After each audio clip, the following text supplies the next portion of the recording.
लेकर देवादिदेव महादेव के सामने जाइए। यहाँ अशोक सुंदरी वाली जगह से दोनों धार एक साथ चढ़ाना प्रारंभ करिए और करते करते वो धार शंकर भगवान के शिवलिंग पर ले जाकर छोड़ दीजिए।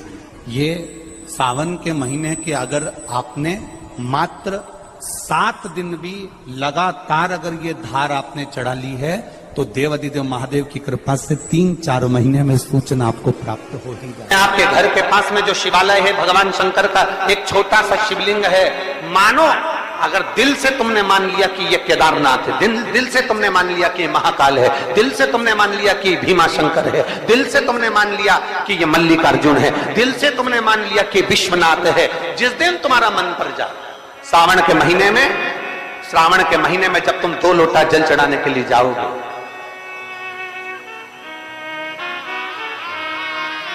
श्रावण के महीने में जब तुम 2 लोटा जल चढ़ाने के लिए जाओगे और 2 लोटा जल तक तुम अपने हाथ में लेकर चढ़ाओगे, जिस दिन तुम्हारा चित्त में मन में आ जाए कि आज मैं विश्वनाथ नहीं गई हूं, मैं सावन के महीने में मैंने विश्वनाथ का दर्शन नहीं करा है, सावन के महीने में मैं काशी नहीं गई, सावन के महीने में मैं गंगा के घाट पर नहीं गई, जिस दिन सावन के महीने में तुम्हारे मन में आ जाए 2 लोटा जल लिया, शंकर जी को चढ़ाते हुए अपने मन में विचार कर लिया कि मेरे विश्वनाथ, मैं तुम्हारे दरवाजे तो नहीं आ सकी, पर मेरे जल में अगर बल होगा तो इस जल को आप वहां से यहां आकर स्वीकार कर लोगे। वो विश्वनाथ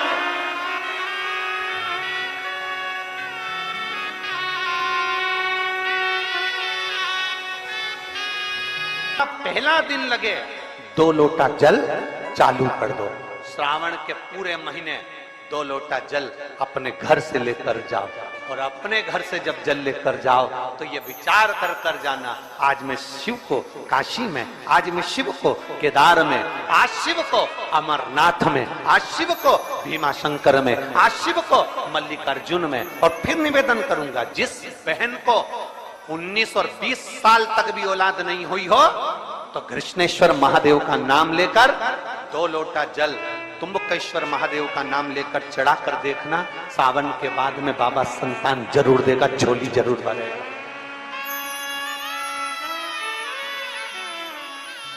कहीं नहीं जाना, अपने नजदीक में, अपने घर के पास में, अपने मोहल्ले में, अपनी गली में, अपने चौराहे पर, अपने घर के पास में जो शिवालय हो, जो शंकर का मंदिर हो, वहां जाओ, 2 लोटा जल समर्पित करो।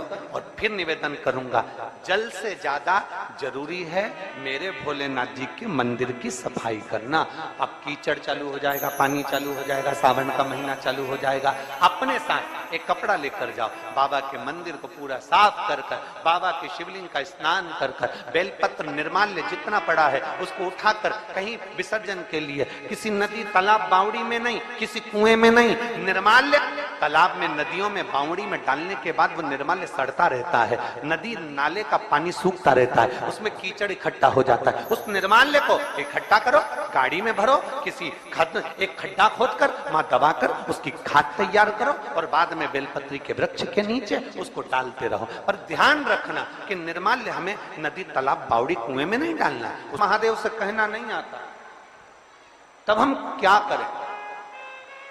तो शिव महापुराण की कथा बड़ा सुंदर बात कहती है कि जीवन में कितनी भी तकलीफ हो, कितना भी कष्ट हो, कितना भी दुख हो, जब हम एक बेलपत्र लेकर भगवान शिव को समर्पित करने के लिए जाते हैं और दिल से, हृदय से, भाव से जब एक बेलपत्र समर्पित करते हैं और 1 लोटा जल अशोक सुंदरी पर चढ़ाने के बाद हम देवादिदेव महादेव को जब समर्पित करते हैं तो ये निश्चित है हमारे दुख, हमारी तकलीफ, हमारे कष्ट को मेरा शंभू काटता जरूर है, ये निश्चित था। बोल बम का नारा है, जरा जम के बोल बम का नारा है, सारी समस्या का हल। जब हमारे भीतर कोई तकलीफ होती है, हमारे भीतर जब कोई कष्ट होता है, हमारे भीतर जब कोई दर्द होता है, हमारे भीतर जब कोई दुख होता है, तब हम देवादिदेव महादेव को 1 लोटा जल समर्पित कर कर अपने हृदय की बात भगवान शिव से जरूर करते हैं। जरूर थोड़ी सी भी विषम परिस्थिति चल रही है, थोड़ा भी तकलीफ चल रही है, थोड़ा भी कष्ट आया है जीवन में, थोड़ा भी दुख, थोड़ी भी तकलीफ, थोड़ा भी दर्द, थोड़ा भी कष्ट अगर आपके जीवन में आया है तो शिव महापुराण की कथा कहती है सबसे पहले भगवान शंकर की शरणागति में जाए, भगवान शिव के पास जाए। सबसे पहले भगवान शिव के पास पहुंचे और भगवान शंकर के पास जाकर अपने हृदय से, अपने दिल से, अपने मन से, अपने भाव से भगवान शिव को अपने मन की बात देवाधिदेव महादेव को कहना प्रारंभ कर।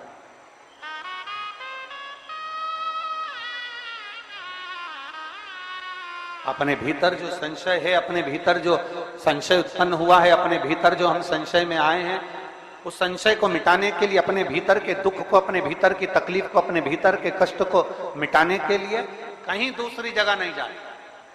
शिव महापुराण की कथा कहती है अगर जीवन में दुख भी आया है, तकलीफ भी आई है, कष्ट भी आया है, पड़ोसी के यहाँ, रिश्तेदारों को, नातेदारों को, कुटुंब को, कबीले को जाकर कहोगे, वो दुख मिटने वाला नहीं, वो संशय समाप्त होने वाला नहीं, वो तकलीफ समाप्त होने वाली नहीं,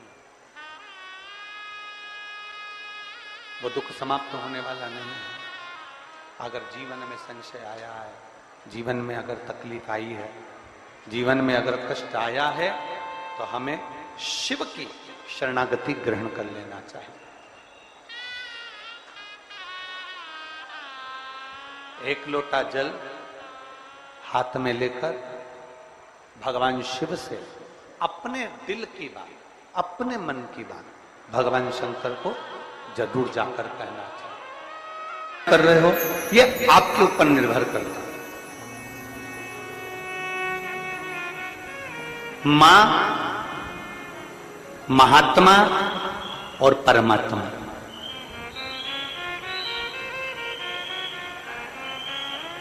एक मां, दूसरे नंबर पर महात्मा और तीसरे नंबर पर जम के बोलो जरा, अच्छे जम के बोलो, परमात्मा। ये तीन आपको देखते तक नहीं, फिर भी अपना पूरा प्रेम, अपनी पूरी वात्सल्यता, अपनी पूरी करुणा, अपनी पूरी उदारता ये आपके ऊपर उंडेल देते हैं। कौन कौन? जम के बोलो जरा। पहले नंबर पर आवाज नहीं आई, जम के जरा। मां, दूसरे नंबर पर महात्मा और तीसरे नंबर पर परमात्मा। जब बच्चा गर्भ में आता है, मां उसको देखती नहीं, मां ने उसको देखा नहीं। जब बच्चा गर्भ में आया, जब बच्चा गर्भ में पहुंचा तो मां ने उसको देखा नहीं, मां उसको देखी नहीं। बच्चा जब गर्भ में आता है तो मां ने उसको देखा नहीं होता है, बच्चा जब गर्भ में आता है तो मां उसको निहारी नहीं होती है, पर मां अपनी पूरी करुणा, अपनी पूरी उदारता, अपनी पूरी वात्सल्यता, अपना पूरा प्रेम मां उस बच्चे को दे देती है। पूरी करुणा दे दी मां ने, पूरी ये हैं शंकर के भक्त, ओघड़दानी के भक्त, शंभू के भक्त, त्रिकालदर्शी कैलाशी के भक्त।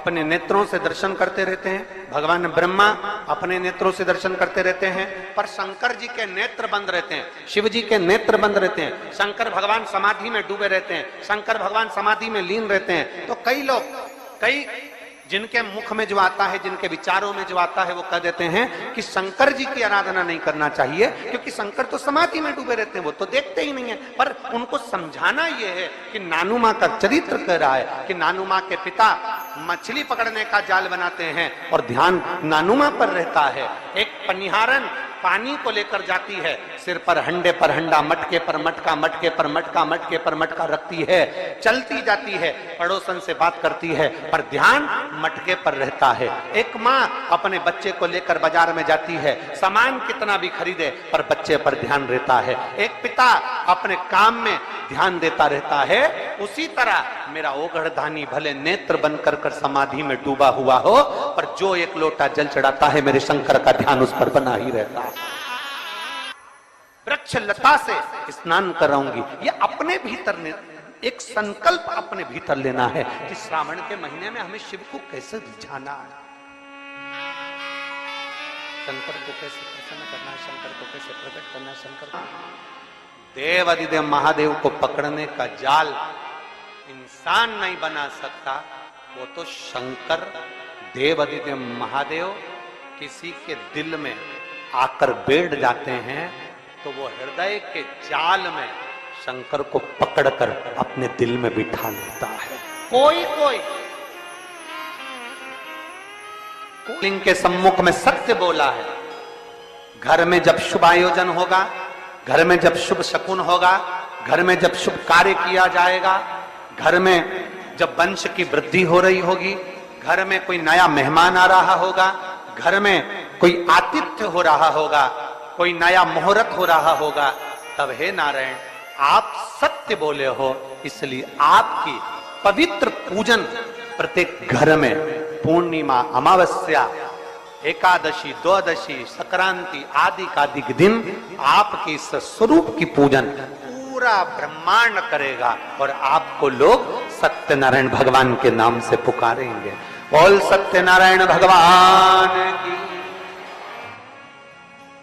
इसीलिए स्कंद पुराण का रेवा खंड कहता है, इसलिए हमारे यहाँ जब सत्यनारायण भगवान की हम कथा श्रवण करते हैं, प्रथम अध्याय पूर्ण होता है, द्वितीय अध्याय पूर्ण होता है, तो विद्वान ब्राह्मण जन कहते हैं इति श्री रेवा खंडे प्रथम अध्याय।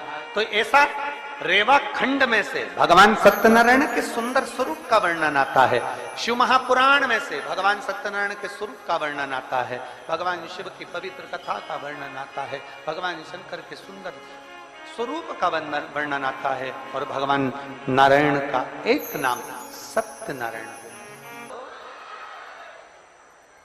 महीने, 2 महीने, 3 महीने, 6 महीने, 4 महीने, 8 महीने, 10 महीने, 12 महीने में एक नियम बना लो कि हमारे घर में हम सत्यनारायण भगवान की कथा किसी ब्राह्मण जन को बुलाकर करवाकर यज्ञ ग्यारी करवाकर अपने जीवन को सार्थक बनाएंगे, क्योंकि सत्यनारायण की कथा भी शिव की कृपा के आनंद में होती है। कहते हैं जहां सत्यनारायण की कथा होती है वहां शंकर की भी कृपा नित्य बनी रहती है, क्योंकि शिव ने ही तो उपदेश दिया है।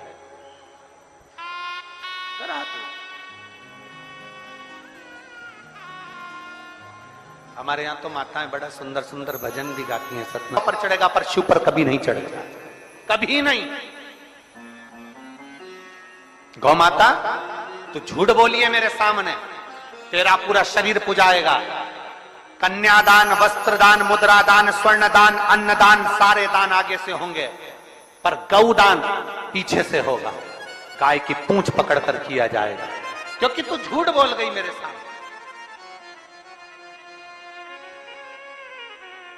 सारे देवताओं की परिक्रमा आगे से, पर गौ माता की परिक्रमा पीछे से होगी। गाय की परिक्रमा आगे से नहीं होती, पीछे से चालू होकर पीछे विराम हो। तू झूठ बोल गई मेरे सामने। गौ माता तू जगत की मां कहलाती है, गाय माता भी कहती है मुझे क्षमा कर, मेरे मुख से झूठ निकल गया। केतकी का फूल कहता है क्षमा करिए, मेरे मुख से झूठ निकल गया। ब्रह्मा जी क्षमा नहीं मांगते, क्षमा नहीं। ब्रह्मदेव कह रहे हैं कि आकाशवाणी झूठी है। आकाशवाणी झूठी? भगवान शंकर ने अपने तुरंत पैर का नख तोड़कर फेंका, काल भैरव प्रकट कर लिया। काल भैरव को आज्ञा करी ब्रह्मा का सिर काट दो। जिस मुख से वो झूठ बोल रहा, जिस मुख से वो झूठ बोल रहा,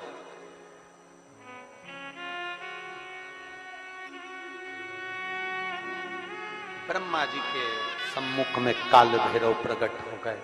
काल भैरव ने अपना हाथ की उंगली का नख तोड़कर फेंककर ब्रह्मा जी के शीश को काट दिया। कटा हुआ सिर लुढ़कता लुढ़कता गया, उनके रक्त निकलता गया। कटा शीश भी झूठ बोलता रहा, झूठ बोलता। सत्य को प्रमाण की जरूरत नहीं होती, पर झूठ को प्रमाण चाहिए। सत्य एक दिन उजागर होता ही है, उसको कितना भी दबाया जाए। सत्य को कितना भी दबा ले, वो उजागर होगा। आज नहीं तो कल होगा, कल नहीं तो परसों होगा, आने वाली पीढ़ी को होगा, पर सत्य सामने जरूर आएगा। सत्य को कोई नहीं दबा सकता। चाहे दुनिया में कितना भी प्रपंच रच लो, चाहे दुनिया में कितना भी पाखंड रच लो, सत्य को दबाने के लिए तुम सारी पूरी जिंदगी निकाल देना, पर एक दिन सत्य सत्य होता है और सत्य दुनिया के सामने आता जरूर है। दब नहीं सकता, दम नहीं। कितना दबाओगे? सत्य को कितना झुकाने का प्रयास करोगे? सत्य को कितना दबाने का प्रयास करोगे? सत्य समूह है जिसके तट पर उत्तर प्रदेश की गवर्नमेंट ने बड़े बड़े बोर्ड लगाकर रखे हैं, ये कर्मनाशा है, इसमें हाथ ना लगाइए, ये कर्मनाशा है, इसमें अगर कोई इसके पानी का छींटा भी लग जाता है तो 7 पीढ़ी में किया गया पुण्य छिन्न हो जाता है। ऐसी कर्मनाशा नदी जिस पर पक्षी भी अपनी चोंच में जल नहीं भरता, जिस नदी का जल एक श्वान भी नहीं पीता, वो कर्मनाशा आज भी बहती है और बड़े बड़े बोर्ड लगे हैं। इस कर्मनाशा नदी का स्पर्श ना किया जाए। विद्वान, चतुर, संत, साधु, सन्यासी, तपस्वी उस कर्मनाशा नदी को कभी पार भी नहीं करते, क्योंकि कर्मनाशा के जल का छींटा लग गया तो हमारी पीढ़ी दर पीढ़ी में किया गया पुण्य समाप्त हो जाता है।